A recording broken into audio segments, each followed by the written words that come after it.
पाणी असं बी आलं की त्या पाण्यामधून किडे सुद्धा निघाले. पाऊस आता डोक्यावर आलेला आहे. मी आता कितीही म्हणलं की आमची पूर्वतयारी झाली, ते काही तयारी झालेली इतकी नाहीये. पण तरी सुद्धा जास्तीत जास्त लोकांना मदत कशी होईल त्याच्याकरता आम्ही हे 4-8 दिवसात ते सगळं काम करतोय. आता तुम्ही इलेक्शनच्या टायमाला आश्वासन दिलं लोकांना, सय्यदनगरचे आम्ही भुयारी मार्ग करू, त्याचं काय? भुयारी मार्ग नाही, आपण आता तिथं उड्डाणपूल करतोय, तो मंजूर झालेला आहे. 1-2 महिन्यात तो सरळ मार्ग जाईल. भुयारी मार्ग केलं तर काही लोकांना अडचणी वाटतात, त्याच्यामुळे आपण ते उड्डाणपूल करून सरळ रस्ता बोगदा करतोय. श्रीराम चौकातून जाणारा सरळ तो सुद्धा 1-2 महिन्यात पूर्ण होईल. सर्वप्रथम अण्णा, आपलं आमच्या स्टुडिओला स्वागत आहे. काही नागरिकांचे प्रश्न आहेत अण्णा. तर महत्वाचा असा प्रश्न आहे की प्रभाग क्रमांक 41 चे जे नागरिक आहेत, मुंडे असेल, मोहम्मदवाडी असेल, तर या प्रभागामध्ये टँकर मुक्त कधी होणार आहे? टँकर मुक्त आता मोहम्मदवाडी, सय्यदनगर आणि काळेपडाळ हा भाग लवकरच होईल. पण बाकीचे उंडरी असेल, पिसुळे असेल, वरकवाडी असेल, अवतरवाडी असेल, हांडेवाडी असेल, त्याला 4-6 महिने जातील. कारण त्याला आपल्याला डायरेक्ट खडकवासल्याहून पाणी आणायला लागते. त्या लाईनीला वेळ जाईल. तिथं आपल्या तिकडून कॅनेल चाललेलं आहे, त्या कॅनेल मधून आपण कनेक्शन धरणाला घेतोय. त्याला फिल्टर बसून त्या भागाचा प्रश्न सुटत. आता सध्या न्यातीपर्यंतचा भाग आपल्याला कमिशनर साहेबांनी, तुम्ही पाहिलं, गेल्या महिन्यातच उद्घाटन झालं. राज्याचे उपमुख्यमंत्री सुमित्राताई पवार आलत्या, राज्याचे मुख्यमंत्री देवेंद्रभाई फडणवीस आलते, बाकी आपल्या प्रभागाचे दोन्ही आमदार आले होते. आणि त्याचं पाणी टाकीत पडलंय, त्याचं स्वागत खऱ्या अर्थानं पब्लिकने केलंय. पण आता अंतर्गत ज्या लाईनीची कामं आहेत, त्या लाईनी टाकायच्या, त्याला कनेक्शन द्यायचं, त्याचे कामं चालू आहेत. त्याच्याकरता बी काही लोकांनी, जास्त प्लंबर लोकांनी मागणी केली होती, पण ते आम्ही हाणून पाडली. तुम्ही ते पेपरला बातमी वाचली असेल की महानगरपालिकेचं जे लायझनिंगचा जे खर्च असेल तो खर्च देऊन तुमचा टॅप मारायचा किती खर्च आहे ते प्रमाणात काय असेल त्याचं तेवढाच घ्यायचा. आणि त्याची आता सध्या कामं चालू आहेत. काळेपडाळ असेल, चिंतामणीनगर असेल, सय्यदनगर असेल, इवन पार्क असेल, कृष्णानगर असेल, ह्या सगळ्या परिसरामध्ये 10-15 वर्षामध्ये जे कामं व्हायला पाहिजे होती ते काही झालेली नाहीत. आपण पाहिलं, आज आम्ही सय्यदनगरमध्ये आम्ही 3 नगरसेवक आज सकाळी गेलो होतो. 1 गल्लीपासून तर 28 गल्लीपर्यंत आम्ही तिथं आज फेरफटका मारला.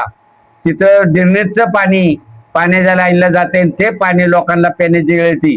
काही पाणी असं बी आलं की त्या पाण्यामधून किडे सुद्धा निघाले. आम्ही त्याच्या बाटल्या भरलेल्या आहेत. आम्ही उद्या नाही तर परवा कमिशनरचे गाठ घेऊन त्यांना ते सगळं दावलंय. त्यांचे महानगरपालिकेचे सगळे अधिकारी, पदाधिकारी होते तिथं. त्या मॅडम होत्या, कोडाबे मॅडम होत्या, चौधरी मॅडम होत्या, बाकी अधिकारी बी होते. सगळ्या लोकांना बोलून आम्ही आज सकाळी 10:30 पासून तर 12 वाजेपर्यंत, 12:30 पर्यंत त्या ठिकाणी आम्ही फिरत होतो. अत्यंत बिकट परिस्थिती ह्या परिसरामध्ये आहे. जेव्हा भोसलेताई महापौर होत्या तेव्हा कामं झाली. त्याच्यानंतर फारुख नाना नगरसेवक झाले 2.5 वर्षाकरता, त्यांच्या काळात कामं झाली. त्याच्यानंतर आपल्या प्रभागामध्ये कुठेही ह्या तुमच्या मोहम्मदवाडी प्रभागात असेल, हांडेवाडी असेल, इकडं कुठं काम झालेलं नाही. तेव्हा उंडरी, हांडेवाडी, पिसुळी, वरकवाडी, अवतरवाडी, वडाचीवाडी ही या प्रभागाला नव्हती. पण ह्या प्रभागामध्ये गेल्या 25 वर्ष हा प्रभाग महापालिकेत जितका पाहिजे तितका डेव्हलप व्हायला पाहिजे होता, तो झालेला नाही. आता त्याची काही कारणं असू शकतात, त्याच्यावर आम्हाला आता काही बोलायची गरज नाही. पण आम्ही आता आलेलो आहे, तर आम्ही आमच्या काळामध्ये सगळे 4ही नगरसेवक विकासाच्या कामाकरता आम्ही सगळ्यांनी ठरवलेलं आहे की एकमुखाने सगळ्या प्रभागातला काम करायचं. आणि तो आमचा ठाम निर्णय झालेला आहे. त्याच्यामुळे येणाऱ्या काळामध्ये सय्यदनगर, काळेपडाळ, इवन पार्क ह्या परिसरामध्ये ज्या शेवर लाईनी टाकायची कामं राहिल्यात त्या लाईनी करता आमचं सकाळी तिथं चर्चा झाली. आम्ही उद्या नाही तर परवा उपायुक्तांबरोबर बसून, पुन्हा एक दिवस कमिशनर बरोबर बसून या भागाला वेगळा कसा आम्हाला फंड मिळत त्याच्याकरता आमचा प्रयत्न आहे. अण्णा, श्रीराम चौक आहे तुमच्या प्रभागामध्ये, श्रीराम चौक आहे, तिथं अक्षरशः संध्याकाळी ट्रॅफिक एवढी जाम होती. जे कामगार वर्ग आहेत त्यांना खूप त्रास होतो आणि महिला वर्गांना बी त्रास होतो. त्यासाठी तुम्ही काय उपाययोजना आम्ही राबवणार आहे? नवीन याच्यात श्रीराम चौक 80 फुटी रोड करतोय. काही लोकांनी तो पूर्वी अडवला होता, झाला नाही. पण आता आमच्या काळामध्ये आम्ही कुठलंही न कॉम्प्रोमाइज करता, मग उद्या तिथं आमच्या भावाची जरी जागा आली सख्या, तरी आम्ही ते काही इकडे तिकडे बघणार नाही. तुम्ही फारुख नानाच्या काळात आपल्या प्रभागात बरेचसे डीपी पाडल्यात. त्या डीपीचं काम सुधर आता येणाऱ्या 4 महिन्यामध्ये 6 महिन्यामध्ये तुम्हाला चालू झालेलं दिसन. एवढं मी 100% सांगतो. देसाई हॉस्पिटल पासून नेती चौकाकडे जाणारा रस्ता सुद्धा मी माझ्या साडूची जागा आहे त्यांच्याशी मिटिंग केली. त्या सगळ्या गुले कंपनीला सांगितलं की बाबा तुम्ही नगरसेवकाला मदत करा. आपल्या गावचा विकास करायचा असेल, मोहम्मदवाडीतून गर्दी थांबवायची असेल तर आपल्याला ते नेतीला जोडणं आहे. इकडं आपण दोराबजी बसून 2-3 रस्ते आपल्याकडे येतात, ते कृष्णानगर मध्ये निघतात. कृष्णानगर मधल्या 5-50 झोपड्या निघणार आहेत, पण त्याला पर्याय नाही, ते करावं लागेल. तो रस्ता तिथे कृष्णानगर मध्ये जोडणार आहे. तिथं पुढं महादेवाच्या मंदिरापाशी एक डीपी रोड आहे, तो सुद्धा मर्याई मंदिराच्या पाठीमाग तिथून तो रस्ता आम्ही जोडतोय. ते येणाऱ्या 6 महिन्यामध्ये तुम्हाला सगळ्या ठिकाणची कामं झालेले दिसतील. आणि 5 वर्षात प्रभाग 41 मोहम्मदवाडी उंडरी कुठलंही काम नसेल एवढं खात्रीने मी तुम्हाला सांगू. प्रभाग क्रमांक 41च्या विकासासाठी आगामी काळात तुम्ही कोणते प्रकल्प राबवणार आहात? आम्ही आपल्या प्रभाग क्रमांकामध्ये मोठं हॉस्पिटल आणण्याच्या प्रयत्नात आहे. गार्डन आम्ही केलं. तुम्ही पाहिलं असेल आता कमिशनरने 3.5 एकराचं उंडरी कोरमला जागा दिली गार्डनला, की ज्येष्ठ नागरिकाला चालायला आलं पाहिजे, तिथं फिरता आलं पाहिजे. आणि ते खरं आपण आपल्या पुण्याच्या कमिशनर साहेबांचं स्वागत केलं पाहिजे, त्यांचं अभिनंदन केलं पाहिजे. आणि कमिशनर साहेब असन, उपायुक्त असन, हे सगळे लोक खऱ्या अर्थाने चांगल्या पद्धतीचं काम करतात.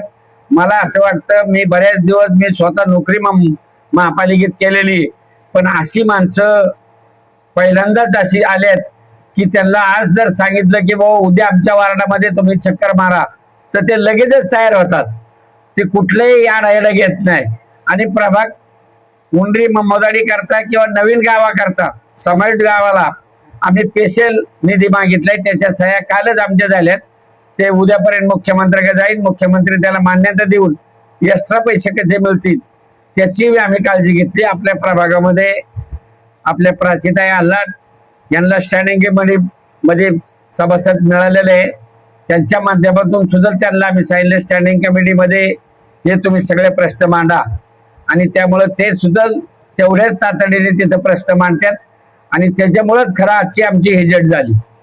त्यांना आता पावसाळा येणार आहे आणि पावसाळ्याची जी तयारी आहे ती आता काही दिसत नाही. ड्रेनेज वगैरे सतत नाही, आता पाऊस आता डोक्यावर आलेला आहे. मी आता कितीही म्हणलं की आमची पूर्व तयारी झाली, ते काही तयारी झालेली इतकी नाहीये.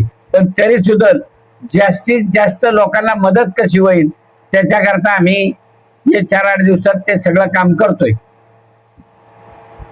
आता अण्णा, तुम्ही इलेक्शनच्या टायमाला आश्वासन दिलं लोकांना, सय्यदनगर ते आम्ही भुयारी मार्ग करू, त्याचं काय? भुयारी मार्गाने आपण आता तिथं उड्डाण पूल करतोय, तो मंजूर झालेला आहे. 1-2 महिन्यात तो सरळ मार्ग जाईन. भुयारी मार्ग केलं तर काही लोकांना अडचणी वाटतात, त्याच्यामुळे आपण ते उड्डाण पूल करून सरळ रस्ता बोगदा करतोय. श्रीराम चौकातून जाणारा सरळ, तो सुद्धा 1-2 महिन्यात पूर्ण होईल. आपल्यासोबत नगरसेवक निवृत्त अण्णा, आपण आमच्या स्टुडिओला भेट दिली, आपण आमच्याशी चर्चा केली, त्याबद्दल आपलं नमस्कार. तुम्ही बोलावलं हे तुमचेही धन्यवाद. बाहेर